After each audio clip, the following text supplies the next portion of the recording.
7 अक्टूबर की सुबह के वक्त फिलिस्तीन के चरमपंथी संगठन हमास ने इजराइल पर रॉकेट दाग दिए और घुसपैठ की। इस दौरान इजराइल के नागरिकों पर हमला भी किया गया। इजराइल और हमास के बीच का यह विवाद नया नहीं है।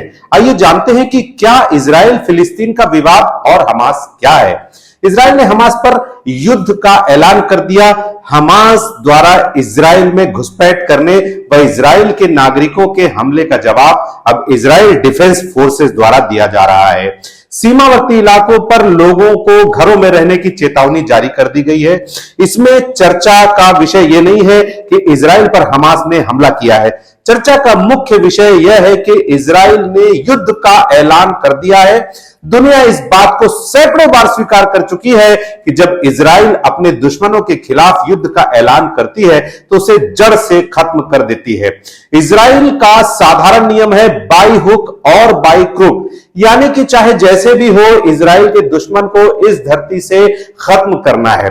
जर्मनी में हुए ओलंपिक के दौरान जब यहूदियों की हत्या की गई थी, उसके बाद कई सालों तक इजराइल की खुफिया एजेंसी उन आतंकियों को ढूंढ ढूंढ कर मारती रही।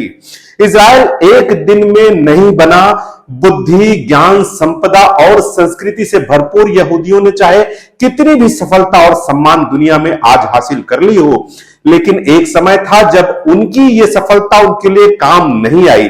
दुनिया भर में यहूदियों को जूतों की नोक पर रखा गया, उनके साथ जानवरों से भी बदतर व्यवहार किया गया। जर्मनी में हिटलर द्वारा उन्हें लाखों की संख्या में मार दिया गया।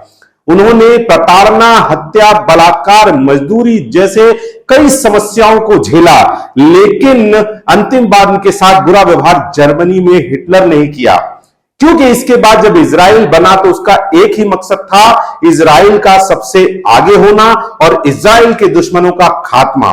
दुनिया का हर यहूदी इजराइल का नागरिक होता है, चाहे उसके पास इजराइल की नागरिकता हो या ना हो। जब द्वितीय विश्व युद्ध खत्म हुआ तब दुनिया के सामने यहूदियों के साथ हुए दुर्व्यवहार की पूरी कहानी सामने आई। ये आंकड़े भी सामने आने लगे कि हिटलर ने कई लाख यहूदियों को मरवा दिया। हालांकि अब यहूदियों के लिए नए देश की मांग शुरू हो गई। 14 मई 1948 यह तारीख यहूदियों के लिए बेहद खास है। इस दिन दुनिया को नया देश मिला जिसका नाम इजराइल रखा गया। इजराइल की आबादी 1 करोड़ से भी कम है, लेकिन इजराइल के वैज्ञानिक, इजराइल के मशीन, इजराइल की टेक्नोलॉजी समेत इजराइल से संबंधित हर चीज आज विश्व भर में प्रसिद्ध है।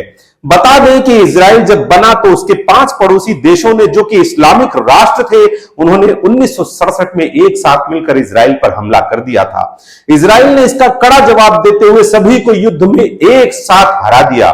इस युद्ध को 6 डे वॉर के नाम से भी जाना जाता है। इससे दुनिया में संदेश गया कि अपने दुश्मन देशों से घिरा इजराइल आकार में छोटा है, लेकिन उसके हौसले किसी से कम नहीं है।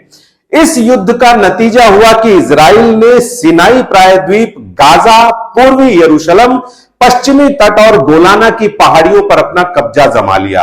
अब जानते हैं कि हमास क्या है। हमास फिलिस्तीन का एक इस्लामिक चरमपंथी संगठन है। इसी के कारण इजराइल और फिलिस्तीन के बीच युद्ध की शुरुआत हो चुकी है। हमास ने ही 7 अक्टूबर की सुबह इजराइल पर रॉकेट दागे और इजराइल में घुसपैठ कर इजराइल के नागरिकों पर हमले किए।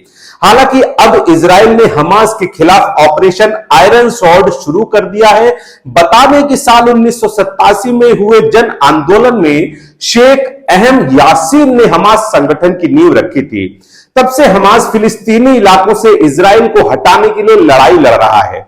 हमास को गाजा पट्टी से ऑपरेट किया जाता है।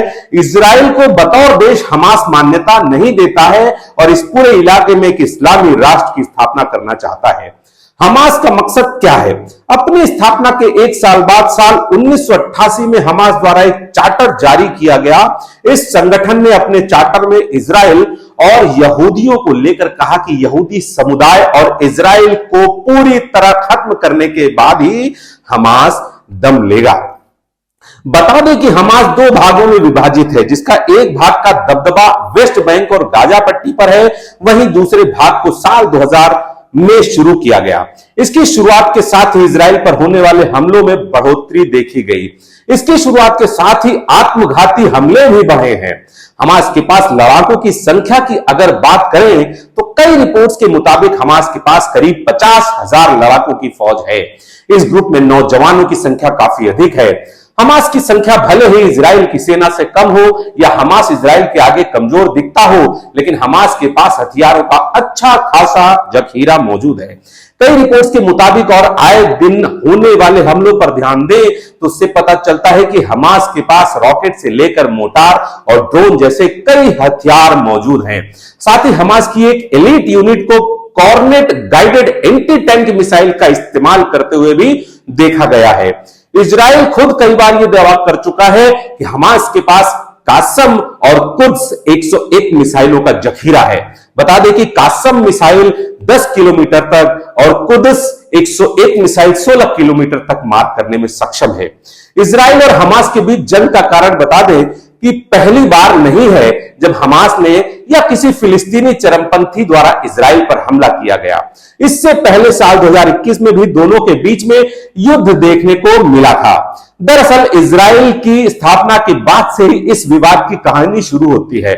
इजराइल मिडिल ईस्ट में इकलौता यहूदी देश है।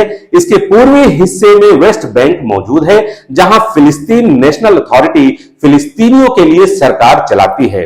इसे संयुक्त राष्ट्र द्वारा मान्यता मिली हुई है। इजराइल और फिलिस्तीन का विवाद 100 साल से भी अधिक पुराना है। पहले विश्व युद्ध में जब ऑटोमन साम्राज्य हारा तो फिलिस्तीन आने वाले हिस्से को ब्रिटेन ने अपने कब्जे में ले लिया। उस वक्त इजराइल नहीं था, लेकिन द्वितीय विश्व युद्ध के बाद यहूदियों के लिए अलग देश की मांग होने लगी। इस दौरान संयुक्त राष्ट्र द्वारा यहूदियों के मिडिल ईस्ट का वो स्थान दिया गया जहां इस्लाम, ईसाइयों और यहूदियों को पवित्र स्थल यरूशलेम बसा हुआ है। यहूदियों के आने से पूर्व इस इलाके में अल्पसंख्यक यहूदी और बहुसंख्यक अरब रहा करते थे। फिलिस्तीनी यहां के रहने वाले अरब थे, लेकिन यहूदी बाहर से आए थे। फिलिस्तीनियों और यहूदियों के बीच विवाद तब शुरू हुआ जब अंतरराष्ट्रीय समुदाय ने ब्रिटेन को कहा कि वह यहूदी लोगों के लिए फिलिस्तीन को एक राष्ट्रीय घर के तौर पर स्थापित करे। यहूदी इस भूमि को अपने पूर्वजों का मानते थे, जबकि फिलिस्तीन अरब यहां फिलिस्तीन नाम का देश बनाना चाहते थे। अरब देशों द्वारा ब्रिटेन के इस फैसले का विरोध भी किया गया। बस यहीं से इजराइल और फिलिस्तीन का विवाद शुरू हो गया। साल 1948 में जब यहूदी नेताओं ने इजराइल को स्वतंत्र घोषित किया और इजराइल के निर्माण का ऐलान किया, तो फिलिस्तीनी अरबियों द्वारा इसका विरोध किया गया और युद्ध की शुरुआत हो गई। इस युद्ध में इजराइल के पास फिलिस्तीन का काफी बड़ा हिस्सा आ गया।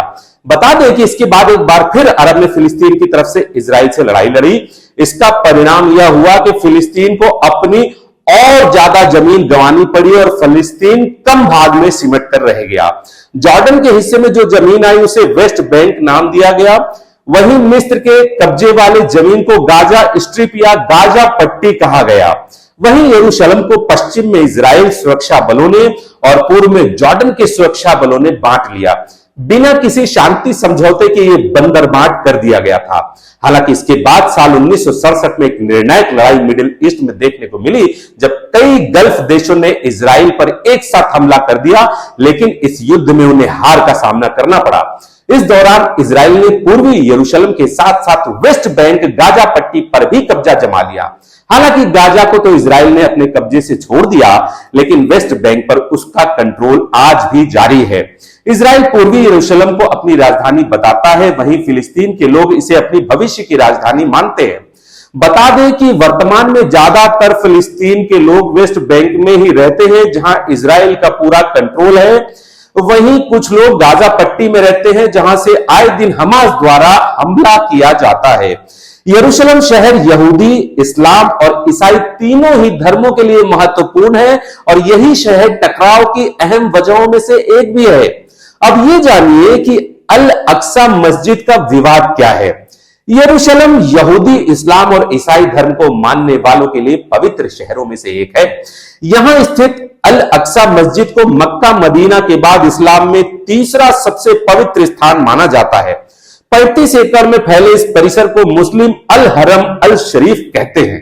यहूदी इसे टेंपल टाउन कहते हैं। वहीं ईसाइयों का मानना है कि यही ईसा मसीह को सूली पर लटकाया गया था। इसके बाद वो यही दोबारा अवतरित हुए थे। इसी के भीतर ईसा मसीह का मकबरा है, ऐसा माना जाता है। यहूदियों का सबसे पवित्र स्थल डोम ऑफ द रॉक भी यही स्थित है। ऐसे में इस स्थान को लेकर वर्षों से यहूदियों और फिलिस्तीनों के बीच विवाद जारी है। कुछ भी हो, एक बात हमेशा याद रखनी चाहिए कि युद्ध कोई भी हो, हार हमेशा इंसानियत की ही होती है और नुकसान दोनों पक्षों का होता है। इसलिए युद्ध हर समस्या का समाधान नहीं है। ऐसी और भी रोचक जानकारी के लिए मेरे साथ बने रहे। नमस्कार, धन्यवाद, शुक्रिया।